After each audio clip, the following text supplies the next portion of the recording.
Hi! Welcome to village Siri cooking. ఈ ఛానల్‌ని ఆదరించిన ప్రతి ఒక్కరికి మా హృదయపూర్వక నమస్కారాలండి.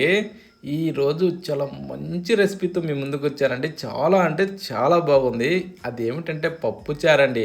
పప్పుచారుని ఒక్కసారి ఈ విధంగా పలచగా చేసుకునేసి, ఇలా వేడి వేడి అన్నంలో వేసుకొని నా సామిరంగా తింటుంటే రుచి ఉంటదండి. చాలా అంటే చాలా బాగుందండి. ఎవరు గూడా మిస్ కావద్దు. ఈ టైప్‌లో ఖచ్చితం చేసుకొని తిని చూడండి. ఎలా చేయాలో మన కిచెన్‌లోకెళ్దాం. ముందుగా ఒక ప్రెషర్ కుక్కర్‌లోకి కందిపప్పు తీసుకుందామండి. నేనైతే ఒక కప్పు కందిపప్పు తీసుకున్నాను. అది గూడా ఏందంటే కొంచెం మేలు రకంది తీసుకోండి. తింటుంటే రుచి అదిరిపోద్దండి. ఓకేనా? ఈ విధంగా మేలు రకంది తీసుకున్న తర్వాత దీంట్లో కొన్ని నీళ్లు పోసుకునేసి 1కి 4 సార్లు బాగా కడగాలండి. ఈ కందిపప్పునేందంటే 1కి 4 సార్లు షాపులోంచి కొన్న తర్వాత 1కి 4 సార్లు కొంచెం మనం బాగా కడుక్కోవాలండి. కాకపోతే ఏందంటే కాస్త ఇలా పిసుకుతూ కలపండి. అప్పుడు ఈటిలో ఉన్న ఈ మీద ఉన్న పసుపు లాంటిదంతా ఎళ్ళిపోద్దండి. పచ్చ రంగు లాంటిది. ఓకేనా? ఇప్పుడు ఈ విధంగా బాగా ఈ టైప్‌లో మనం ఆ నీటినంతా తీసేసుకునేసి శుభ్రమైన తర్వాత ఈ విధంగా వచ్చిన తర్వాత ఇప్పుడు మనం ఏం చేద్దామంటే మంచి ఎర్రటి ఒక 2 టమోటా పండ్లు తీసుకునేసి కొంచెం పెద్ద సైజువి తీసుకున్నానండి. చిన్నవైతే ఒక 3 దాకా తీసుకోవచ్చు, ఇబ్బంది లేదు.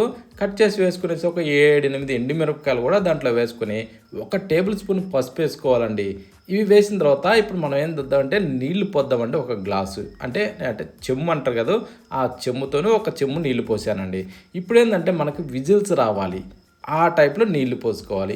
దానికి ఒక టేబుల్ స్పూను ఆయిల్ గూడా వేసుకుంటే కొంచెం పొంగు రాకుండా ఉంటుందండి. బురబురా పొంగకుండాన.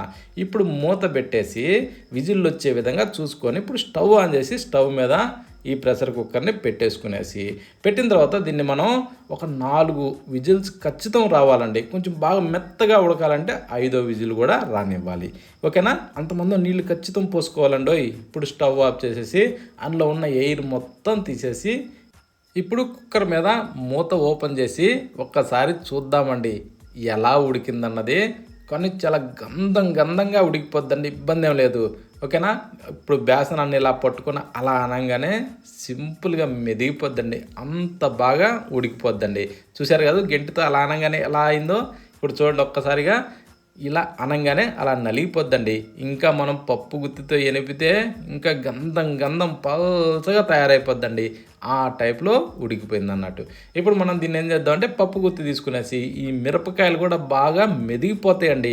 ఈ విధంగా పప్పు గుత్తితో ఎనుపుతుంటే మీరే చూడండి ఒకసారి. కాకపోతే ఏదన్నా ఒక్క మిరపకాయ అలా ఉంటే ఉండొచ్చు తప్ప, కానీ బాగా ఈ విధంగా మెదిగిపోద్దండి. దీనికి ఈ విధంగా సింపుల్‌గా మెదగటానికి ఒక టేబుల్ స్పూను సాల్ట్ కూడా వేసుకొని ఇప్పుడు ఈ విధంగా మనం ఎనుపుకుంటే గంధం అండి పేస్ట్‌గా అయిపోద్ది. ఆ టైపు వచ్చేస్తదన్నట్టు. చూడండి ఎంత సింపుల్‌గా అయిపోయిందో. అలా 2 సార్లు తిప్పంగానే ఇలా మెదిగిపోద్ది. ఈ విధంగా వచ్చిందని ఇప్పుడు మనం ఏం చేద్దామంటే కాసేపు అలా పక్కన ఉంచుకోవాలండి. అంటే నీళ్లు మళ్ళా మనం చూసి పోసుకోవాలండి. ఇప్పుడే పోసే అవసరం లేదు. ఇప్పుడు దీన్ని పక్కన పెట్టి స్టవ్ ఆన్ చేసి ప్యాన్ పెట్టి దాంట్లో ఇప్పుడు మనం ఒక 2 గంటలు ఆయిల్ వేసుకోవాలండి. కొంచెం వేడెక్కనిచ్చి ఒక టేబుల్ స్పూన్ వచ్చేసి తాలింపు గింజలు వేసుకొని, ఆ తర్వాత ముక్కలు పొడిచిన వెల్లుల్లి రెమ్మల్ని దాంట్లో వేసుకోవాలండి. తాలింపులో ఎప్పుడైనా సరే వెల్లుల్లి రెమ్మలు వేసేటప్పుడు కొంచెం అలా ముక్కలు అలా నలగబొడిసి వేస్తే ఏందంటే ఆ ఫ్లేవర్ తొందరగా కూరలోకి వస్తుందండి. ఇప్పుడు ఒక ఉల్లిగడ్డని సన్నగా పొడవుగా తరిగి దాంట్లో వేసి ఒక 2, 3 ఎండుమిరపకాయలని ఇలా మధ్యలోకి విరిసి వేసుకొని చిటికెడు ఇంగువ కూడా వేసుకోవాలండి. అప్పుడే స్మెల్‌కి స్మెల్, రుచికి రుచి. 4 రెమ్మలు కరివేపాకు కూడా దూసివేసి కాస్త ఇలా కలుపుతూ దీన్ని మంచి కలర్ రానివ్వాలండి. అంటే ఈ మనం వేసిన ఈ ఉల్లిపాయలు మంచి గోల్డెన్ బ్రౌన్ కలర్ ఈ టైప్‌లో రావాలండి. ఈ టైప్‌లో వచ్చిన తర్వాత ఇప్పుడు మనం ఏందంటే నేను ముందుగా నానబెట్టిన చింతపండుని బాగా పిసికి రసం తీశానండి. అంటే మరీ ఎక్కువ అవసరం లేదండి. కొన్ని ఒక చిన్న కప్పు సరిపోతాయి. ఆ రసాన్ని ఇప్పుడు దీంట్లో పోసేసుకోవాలండి. ఆ రసం పోసిన తర్వాత దీన్ని కాస్త ఇలా కలుపుతూ ఈ పులుసును కొంచెం మరగనివ్వాలండి. ఈ పులుసు ఎప్పుడైతే మరుగుతదో అప్పుడే దీనికి మంచి రుచి వస్తదండి. కొంచెం అలా మరగనివ్వాలి ఒక 2, 3 నిమిషాల సేపు. ఇలా మరిగిన తర్వాత కొంచెం అలా కలుపుకునేసి ఇప్పుడు మనం ఇందాక ఏదైతే ఉడకబెట్టి బాగా ఎనిపి పెట్టుకున్నామో పప్పుని ఇందులో వేసేసుకోవాలండి. ఆ పప్పు మొత్తం దీంట్లో వేసిన తర్వాత అదే ప్రెషర్ కుక్కర్‌లో మనకు నీళ్లు ఎన్ని అవసరమో అన్ని పోసి బాగా తొలిపి దీంట్లో వేసేసుకోవాలండి కూరలో. వేసిన తర్వాత ఇప్పుడు రుచికి సరిపడా సాల్ట్ వేసుకొని కాస్త అలా బాగా మిక్స్ చేసుకోవాలండి. కొంచెం బాగా మిక్స్ చేసిన తర్వాత రుచి కరెక్ట్ ఉందా లేదన్నది చూసుకునేసి మూత పెట్టి దీన్ని బాగా ఉడకనివ్వాలండి. కొంచెం బాగా తెరలాల.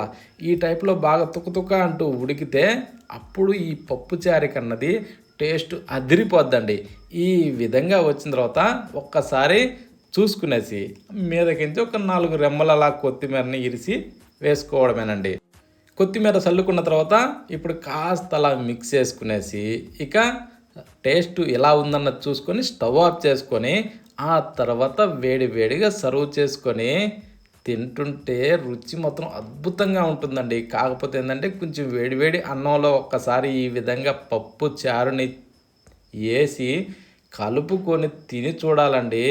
తినడమే కాదండి, జుర్రుకుంటూ మరి తినేస్తారు. అంత బాగుంటదండి. కాకపోతే ఏందంటే, ఈ పప్పుచారు ఏందంటే ఎంత పలసగా ఉంటే అంత రుచిగా ఉంటుందండి. ఎవరు మిస్ కావద్దండి.